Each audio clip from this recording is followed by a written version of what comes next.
6 after a win in the courtroom. Only First Alert 4 is sitting down with a former St. Louis police officer. Luther Hall is back in national headlines after a judge awarded him a $23 million verdict. Back in 2017, while on the force, Luther Hall suffered a severe beating at the hands of his colleagues.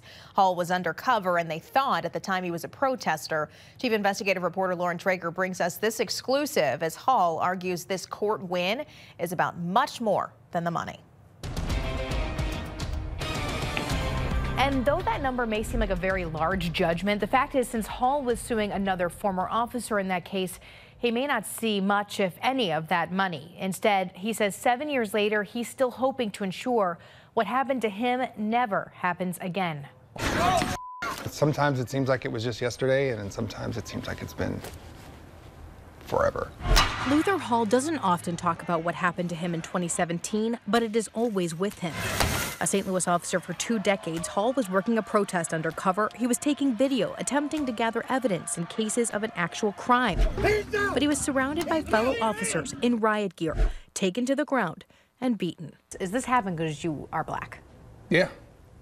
His white partner, not far away, also arrested, but unharmed. At no time, he said, I never felt like anyone was threatening me. I never felt like anyone was going to hurt me. Said I didn't have any issues at all. Hall was severely injured in his jaw, neck, back, and abdomen. I get up some mornings and I feel like an old man because I can't bend over and put my pants on. I still get ringing in my ear and headaches, things like that. I still have to take medications to sleep. I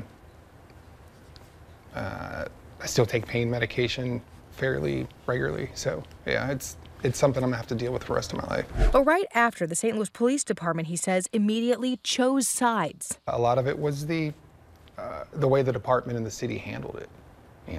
Not investigating it, sort of trying to sweep things under the rug. Eventually, 5 officers were federally charged. 1 was acquitted, but 4 convicted for their parts in the beating. I think it sends a message that if you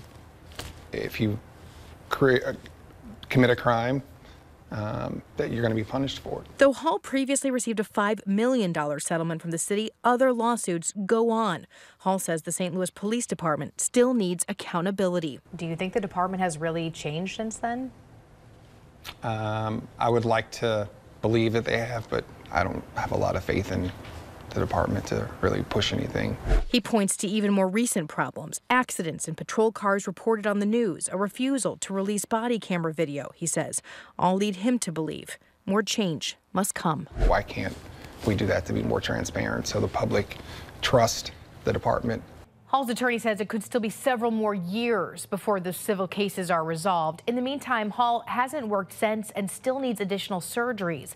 A judge recently writing that the officers acted with a complete indifference to and conscious disregard to Hall's safety. For First Alert 4 Investigates, I'm Lauren Traeger.